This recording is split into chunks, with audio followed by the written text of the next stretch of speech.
Hi, hello everyone. Now I'm Dr.Visweswaraiah as Assistant Professor of English, working in Government First Aid College, Kunigal, which is affiliated to Tumkur University, Karnataka.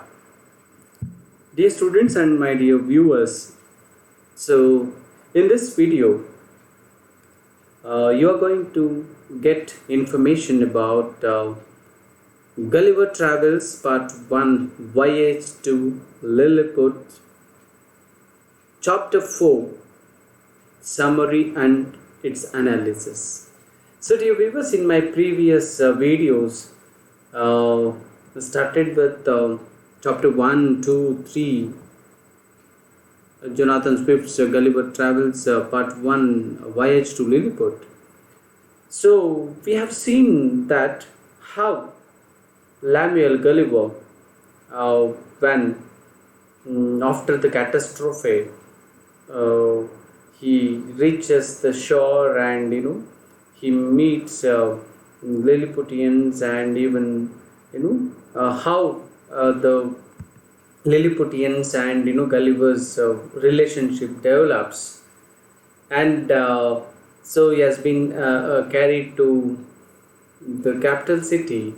There he is looked after with very great care, and with giving proper food and shelter and clothing for Gulliver. So even the emperor was very much attracted to Gulliver. So in the same way, always Gulliver's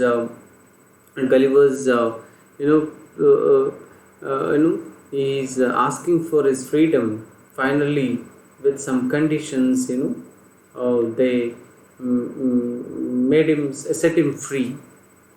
So those conditions and everything explained there. And later on, as an entertainment factor, the rope. We can say that the rope jump and the entertainment factors. It made it as a government recruitments with that. So we have seen many things happened in up to the third chapter.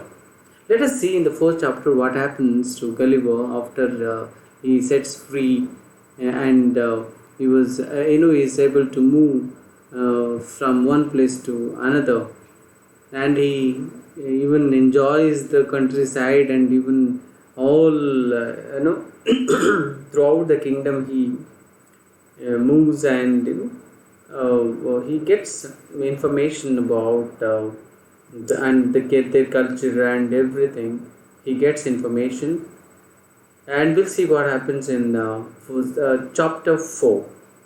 Is it okay, dear viewers? Let me show some slides on the video, so that you will be able to focus more on it. Okay, so let us see. Let us look at the some slides on the screen. Okay, yeah. So viewers, this is my first slide. Speaks about or tells about the title of this presentation. That is, Gulliver Travels Part 1 Voyage to Lilliput, Chapter 4 Summary. So let us go to the next slide. Yeah, here it comes. Okay, after regaining his freedom, Gulliver goes to Mildando. Means it that he wanted to go to Mildando, the capital city of the Lilliputians. So look at that. After freedom, he first visits the capital city. The residents are told to stay indoors, and they all sit on their roofs and in their garret windows to see him, because before Gulliver enters the city, all the residents are informed to stay inside and watch him. Sorry. Okay, like that. See, it's very beautiful to see that the people are very curious to, or Lilliputians are very curious to see Gulliver, because that they are at the stay indoors, and they sit in on their roofs and garret windows to see him. Then the town is 500 feet square with a wall surrounded it, and can hold you know nearly 5 lakhs 5 lakhs people. Look at that, 5 lakh people can accommodate in 500 feet square area. So this is what so the kingdom kingdom's territory. Okay, see, yeah, let us move to the next. Gulliver cuts trees to make a stool. So look at that. The emperor wants Gulliver to see the magnificence of his palace. See what happens. Emperor wants Gulliver to see the that palace, because emperor thought that Gulliver visits gives him happy, and also it is a kind of proud he feels to invite him to look at his magnificence, the structure of the palace. So it is at the center of the city. The palace of the emperor is at the center of the city.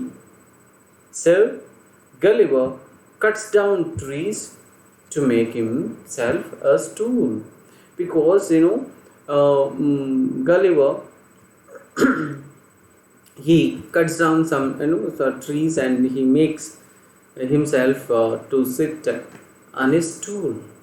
So also, even wherever he goes, Gulliver he carries around with him a stool that he can sit down and see things from the shorter distance than the standing position allows.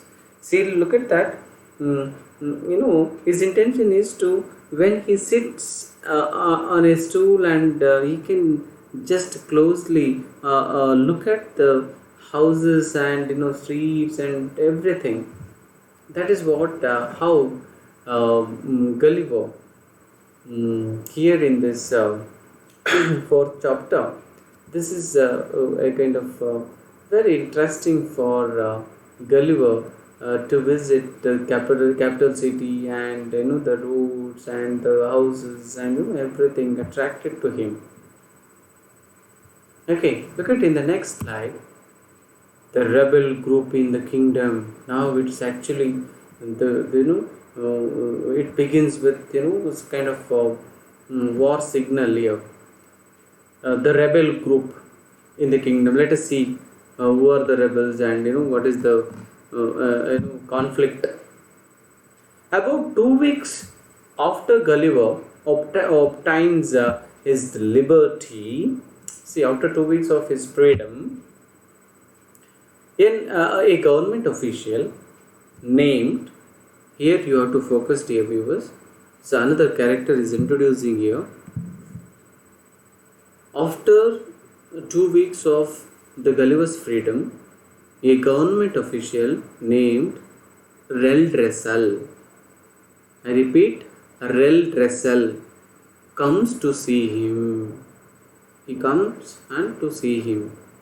So Reldresal tells Gulliver that two forces, one rebel group and one foreign empire, threaten the kingdom. Because Reldresal, an employee in the government official, he tells Gulliver about how one rebel group in the same premises and one is from foreign empire is threatening the kingdom. So the rebel group exists because the kingdom is divided into two factions. See, while dividing this kingdom, there were two factions were there, called two factions named Tramexan, I repeat, Tramexan and Salmexan. What is this? Two factions are there in the kingdom, means two different group. Sorry, one is Tramexan and another one is Salmexan. The people in the two factions are distinguished by the height of their heels. Look at that, how the two groups are made. Two groups are made on the basis of, or distinguished by the basis of, the heights of their heels. Look at what happens. So, invasion from the island of BLEFUSCU. We'll see that. Okay, it continues, Relrisel tells Gulliver that the current emperor is there now, has chosen to employ primarily the low-heeled Salmaxan in his administration. See what happens here? Relrisel tells that the emperor belongs to Salmaxan group. Means Salmaxans are low-heeled groups. Okay, and we can say that next we can say that how Trackmaxans or Trackmaxans are high-heeled group. So look at that. He adds that the emperor himself has lower heels than all of his officials, but that his successor has one heel higher than the other, which makes him walk unevenly. At the same time, the Lilliputians fear an invasion from the island of BLEFUSCU. See, look at that, BLEFUSCU, we call it as. So, a BLEFUSCU is which Relrisel calls the other great empire of the universe, because that another BLEFUSCU is also there. In the Relrisel says that other great empire of the universe, they consider like that. We'll see what happens with that two groups. It continues with the Gulliver dropped from the moon or a star. See, Lilliputians, they feel like maybe Gulliver dropped from alien, he's from alien, or from other like that, other star. Look at what happens in this slide, and it continues with the story. He adds that the philosophers of Lilliput do not believe Gulliver's claim that there are another countries in the world inhabited by other people of his size. See, it is very interesting. Gulliver claims, and Gulliver tells the Lilliputians about,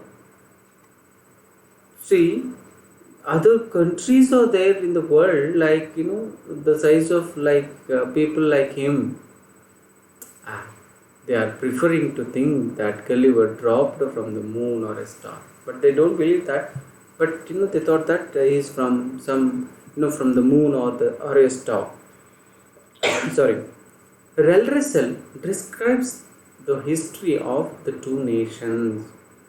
Relrisel is important, but he is going to explain about or describes about the two nations, like means this Lilliputians emperor is there in one dynasty or one kingdom, and another one too.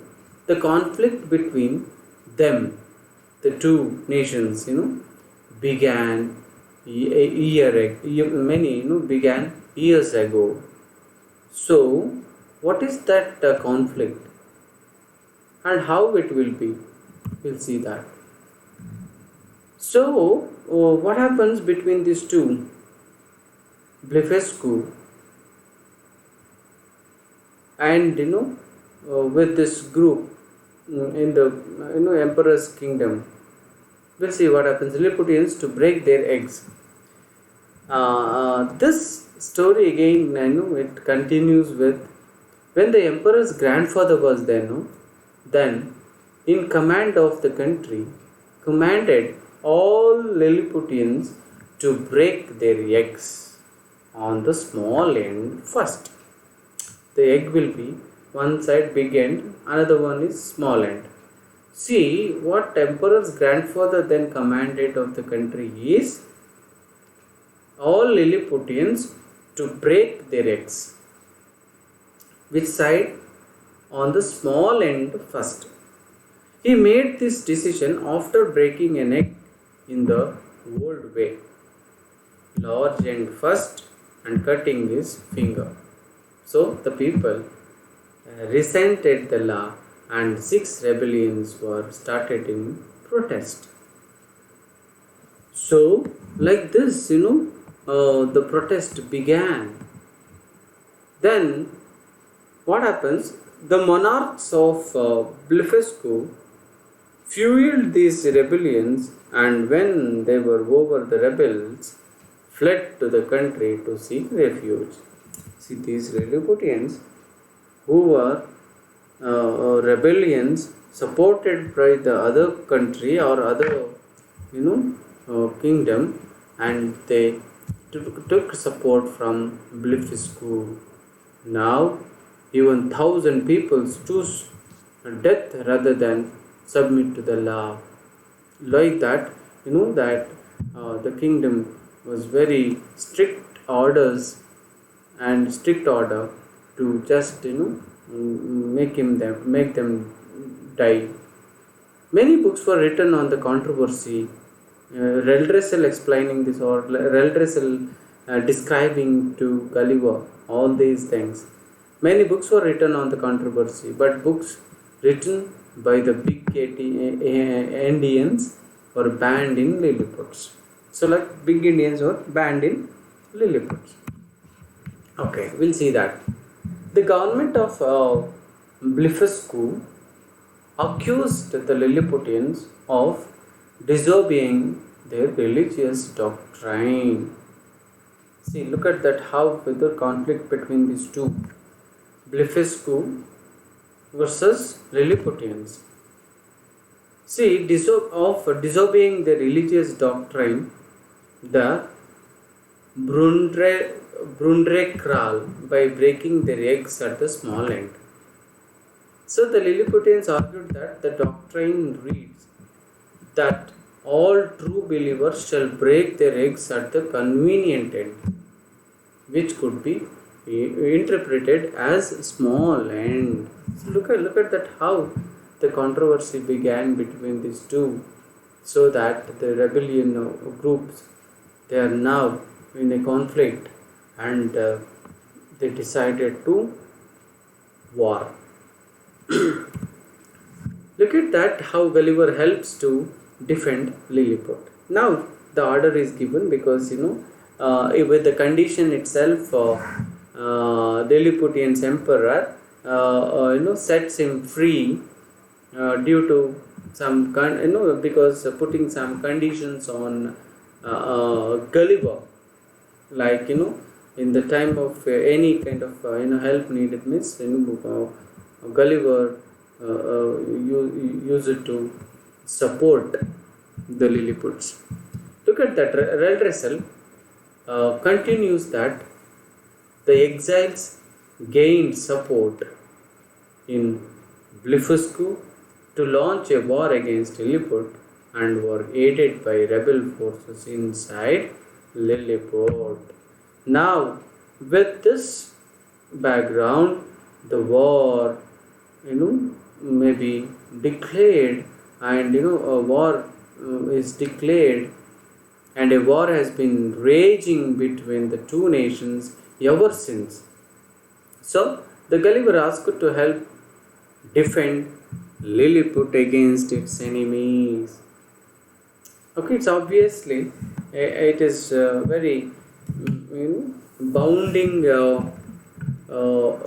thing for Gulliver, because it's a bounded order. Because he also accepted it, so that Gulliver is asked to help or defend Lilliput against its enemies. So Gulliver does not feel that it is appropriate to intervene, because he thinks that it is very because he is a very gained man. Those two countries or belong to the size of very little people. So way he felt very bad that he does not feel to appropriate to intervene between this, but he nonetheless offers his services to the emperor because of because of the agreement already made it for made it when the freedom was given freedom is given to Gulliver. So Gulliver he offers his services to the emperor. We'll see what happens. Okay, so until this it ends with this chapter ends with this. Gulliver agrees to fight and defend Lilliput. So I think what happens we'll see in the next summary or next chapter. So let us have some analysis of this particular chapter 4. Look at what happens here. Despite the fact that history of the conflict between Lilliput and BLEFUSCU is blatantly ridiculous, Gulliver reports it with the complete seriousness. Okay, the more serious the tone, laughable this conflict appears. But Swift expects us to understand immediately, and even that the entire history Gulliver relates parallels to European history and even down to the smallest details in it. So this is how Jonathan Swift's intention of bringing this parallel. Okay, so here it is also important to know the high heels and the low heels correspond to the Whigs and the Tories of English politics. That is very important. Even the Lilliput and BLEFUSCU represent England and France. Look at how Jonathan Swift brought out these two parallels. The violent conflict between big Indians and little Indians represents the Protestant Reformation and the centuries of warfare between Catholics and Protestants. Look at how gently Jonathan Swift brought out these satire in this novel Gulliver's Travels. Okay, that is very important.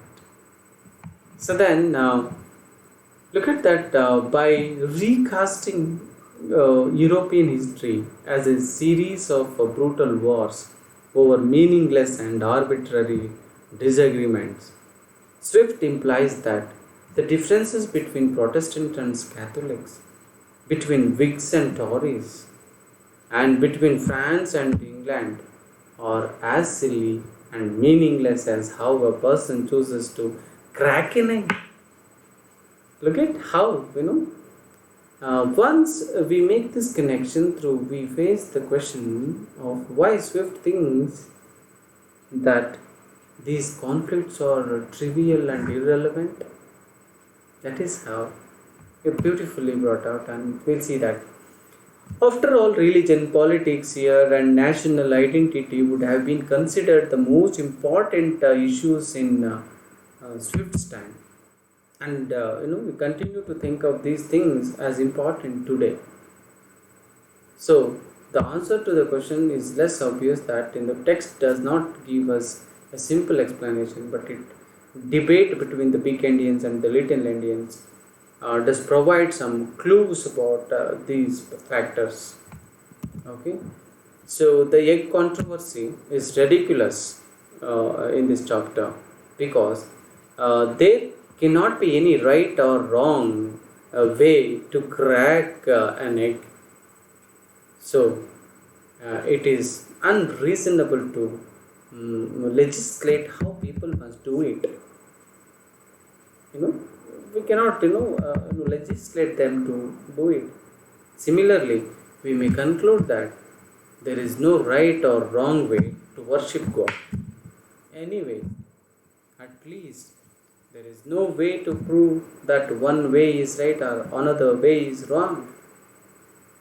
That is how this chapter ends. And moreover, big Indians and little Indians both share the same religious text, and they disagree on how to interpret a passage that can be clearly interpreted in two ways.